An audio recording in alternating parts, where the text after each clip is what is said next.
Hello everyone, my name is Ria. And my name is Sakshi.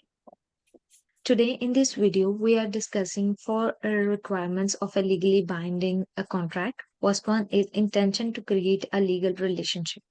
Both parties must intend their agreement to be legally binding. This means that parties must have a genuine intention to enter into a contract and legally bounded by its terms.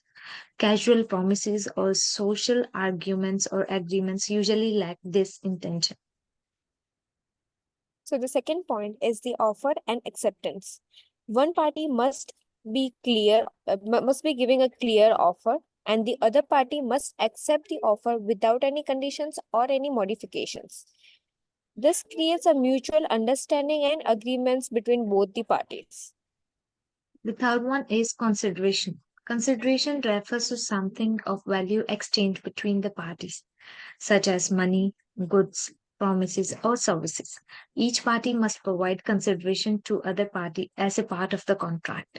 This ensures that both parties are giving up something and receiving something in return.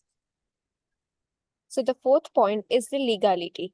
The purpose and subject matter of the contract must be legal and not against any public policy.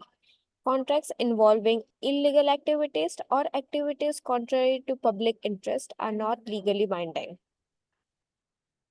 Hey, are you Sakshi? Oh, yes, I am. Oh, one of my classmates told me that you're looking for to buy an iPhone. That's really sweet. Yes, I am looking for one. Oh, actually, I want to sell my iPhone 14 Pro Max that I personally had used for 6 months. Okay. So you might be wondering why I'm selling. So my answer Yes. to the question is it has been given to me by my brother on my birthday. I already had one, so that's why I decided to sell it for now. Okay, that sounds really good. And the reason that I'm looking for the new iPhone is just because like my previous one is not working out really well. And also I wanted to upgrade my phone, so that's why I'm looking for a new phone. By the way, what's the price that you are selling your phone on? I have estimated it around $1,200. Oh, $1,200. So it's a little bit out of my budget, and I'm looking for like in my budget only. So that's why. So Can what you are manage? you looking for? I'm looking for like 1,000. So can you manage for that? Maybe, uh, what about 1,100 something? 1,100 is still a little bit high for me. So if you can do in the 1,000 one. Um, I don't think so. I would be at 1,000. So, what if I will provide each the accessories of the mobile phone, like the charger, the lens protector, the glass guard protector, and everything? Okay, yeah, that sounds perfect then. And with all the accessories included, I'll be good with the 1,100.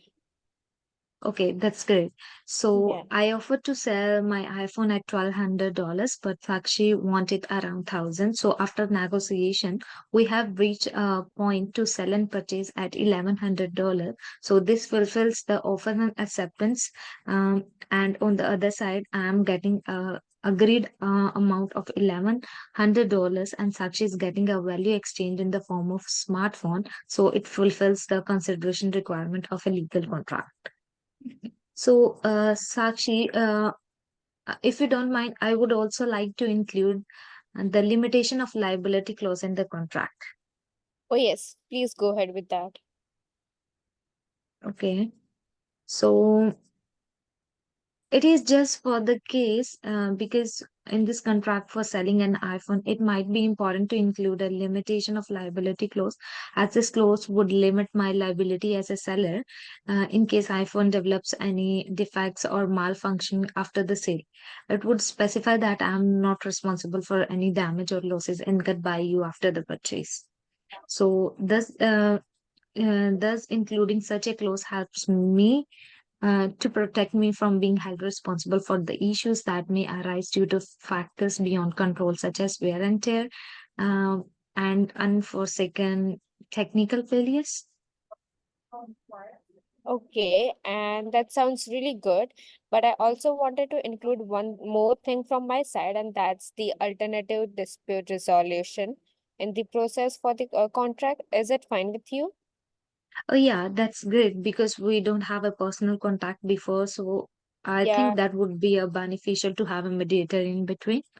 exactly. And the dispute might arise under this contract could involve the claiming that the iPhone has the undisclosed damage and malfunctions that were not apparent at the time of purchase, right?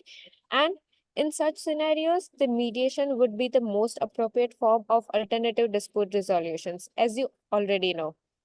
Mhm. Mediation allows both the parties to discuss their concerns with the assistance of neutral mediator. In facilities, the communication and negotiation is reached to a mutually acceptable resolution. Mediation would be preferable to litigation because it is often quicker, less costly, and at the top of it, it's less adversarial. It also allows the parties to maintain the control over the outcome and perceives an ongoing relationship between the buyer and the seller.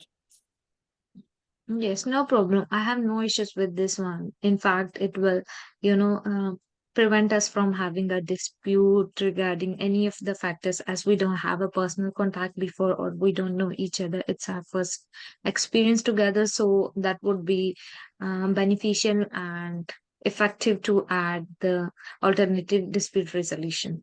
So at what Yes. time or when are you free to come and take it from my side? So I'm looking forward to come at on Sunday by evening, Okay. but I'll text you the timings of it if it's fine with you.